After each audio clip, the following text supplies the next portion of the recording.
नमस्कार, botany student YouTube channel में आप सभी का स्वागत है। आज के इस वीडियो में हम बात करेंगे डिसएडवांटेजेस ऑफ ट्रांसजेनिक प्लांट्स के बारे में या फिर disadvantages of genetically modified plants के बारे में। जेनेटिकली मॉडिफाइड प्लांट हमारे पास वो होते हैं जिसके जीन को हम मॉडिफाई करते हैं ताकि वो अलग अलग कंडीशन को जो है टॉलरेट कर सके, लाइक स्ट्रेस जो हो गया, जैसे हमारे पास कोल्ड हो गया, ड्रफ, साल्ट, हीट, इन सब कंडीशन में भी वो ग्रो कर सके। ठीक है, इसके अलावा जेनेटिकली मॉडिफाई में हम जीन को मॉडिफाई करते हैं ताकि वो हम उसके न्यूट्रिशन वैल्यू को बढ़ा सकें, उसको पेस्ट रेजिस्टेंट क्रॉप बना सके, हर्बिसाइड रेजिस्टेंट क्रॉप बना सके अपने प्लांट को। इसलिए हम जेनेटिकली मॉडिफिकेशन करते हैं किसी प्लांट की। ये तो आगे कुछ उसके एडवांटेजेस। अब हमारे पास कुछ डिसएडवांटेजेस भी हैं ट्रांसजेनिक प्लांट्स की। सबसे पहले है हमारे पास इन्वायरमेंटल हैजार्ड्स। बहुत सारे इन्वायरमेंटल हैजार्ड्स कोज होते हैं जेनेटिकली मॉडिफाइड प्लांट से। सबसे पहला देखते हैं यूनिटेंडेंट हार्म टू अदर ऑर्गेनिजम्स। इसको एग्जाम्पल से समझते हैं कि जो हमारे पास बीटी कॉर्न है, ठीक है, बीटी कॉटन नहीं समझना, बीटी कॉर्न जो है हमारे पास, उसकी वजह से हमारे पास बहुत सारे मोनार्च बटरफ्लाई के कैटरपिलर्स मर रहे हैं। ठीक है, अब एक चीज़ कॉमन यहाँ पे ये आ जाती है, बीटी कॉर्न को तो जो मोनार्च बटरफ्लाई के कैटरपिलर वो खाते नहीं है, तो फिर वो कैसे मर रहे हैं उसकी वजह से। ये मैंने बनाया है यहाँ पे बीटी कॉर्न। बीटी कॉर्न के जो पॉलन्स होंगे वो जाएंगे मिल्क वीड प्लांट के ऊपर। ठीक है, विंड की वजह से वो यहाँ पे चले गए पॉलन्स, और मिल्क वीड प्लांट को कौन खाता है? कैटरपिलर्स। जब ये कैटरपिलर्स जो है वो इन पॉलन्स को खाएंगे बीटी कॉर्न के, तो वो मर रहे हैं। ठीक है, और इस वजह से बहुत ज़्यादा नंबर में जो है वो मोनार्च बटरफ्लाई के कैटरपिलर्स जो है वो डाई हो रहे हैं।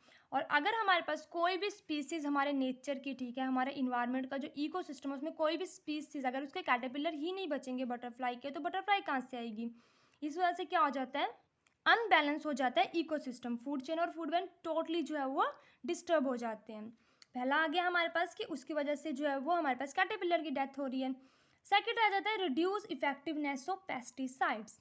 अब हमारे पास जैसे हमने एग्जांपल के लिए लेके चलते हैं, जो डीडीटी थी हमारे पास एक पेस्टिसाइड था, ठीक है, जो कि अभी बैन हो चुका है।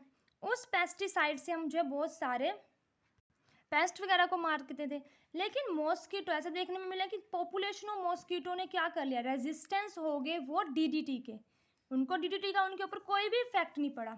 सेम उसी तरह से हमारे पास बहुत सारे बीटी प्लांट ऐसे हैं जिनका कोई असर नहीं पड़ता इंसेक्ट के ऊपर। जैसे हमने प्लांट को मॉडिफाई कर दिया, ठीक है, हमने आर्टिफिशियल तरीके से किसी प्लांट को जो है वो मॉडिफाई कर दिया, जेनेटिकली मॉडिफाई कर दिया, लेकिन ताकि मतलब उसके ऊपर कोई पेस्टिसाइड वगैरह का असर नहीं पड़े।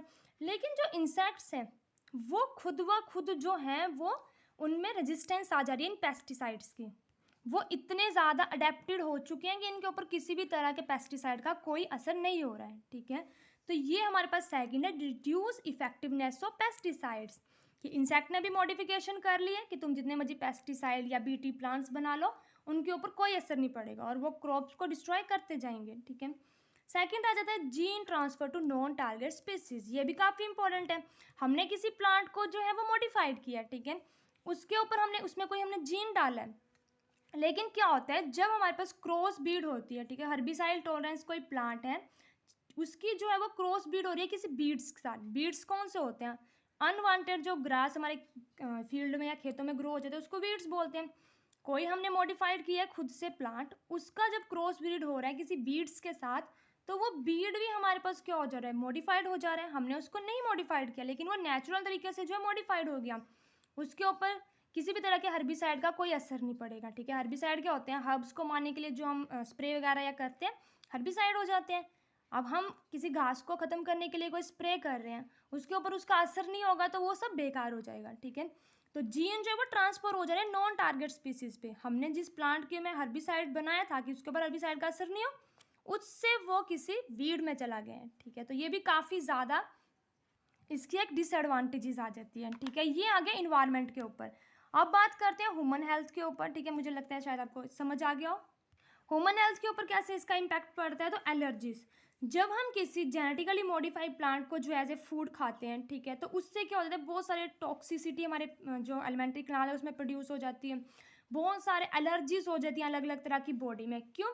ये सारी एलर्जी जो है फॉरेन प्रोटीन की वजह से आती है। जो foreign protein is genetically modified food से हमारी बॉडी में आ रहा है, उस वजह से बहुत सारी एलर्जीज आती हैं।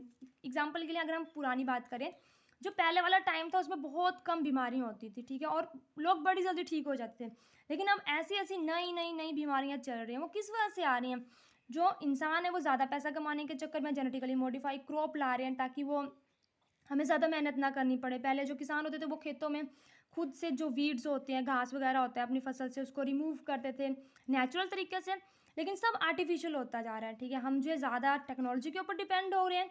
इस वजह से बहुत सारी जो एलर्जीज होगी, टॉक्सिसिटी होगी, हमारे पास बहुत सारे डिजीज़ ह्यूमन बीइंग में जो है बढ़ रहे हैं।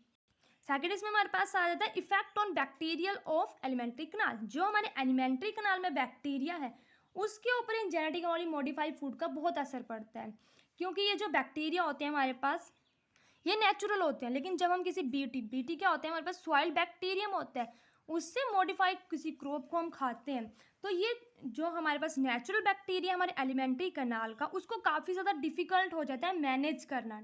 दो बैक्टीरिया एक साथ, ठीक है, तो आप समझ रहे हो ना, फाइट वगैरह हो रही है।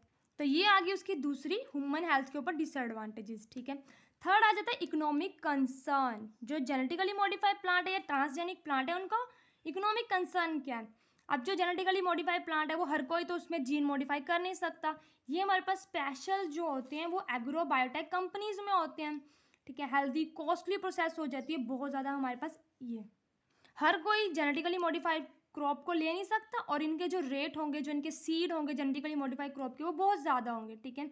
और कई बार क्या होता है, कुछ लोग ज़्यादा के प्रॉफिट में किसान हमारे क्या करते हैं कि ये क्रॉप ऐसी ऐसी उसको ग्रो कर लेते हैं, ठीक है, तो उससे भी उनके ऊपर काफ़ी इम्पैक्ट पड़ता है। क्योंकि जो भी कंपनी हमारे पास जेनेटिकली मॉडिफाइड प्लांट बनाएगी, ठीक है, कोई भी क्रॉप बनाएगी, वो खुद का प्रॉफिट देखेगी। इस वजह से उसके रेट वो बहुत ज़्यादा हाई होते हैं। हर किसी के बस की बात नहीं होती कि वो जेनेटिकली मॉडिफाइड प्लांट को जो है वो ग्रो कर सके, ठीक है। तो ये इसकी आगे थ्री जो है वो मेन डिसएडवांटेजेस ट्रांसजेनिक प्लांट्स के। इसके अलावा इसके कुछ एडवांटेजेस भी हैं जो हमने पिछली वीडियो में बात की। एडवांटेजेस ज़्यादा हैं हमारे पास, डिसएडवांटेजेस जो है बहुत ज़्यादा कम है, ठीक है।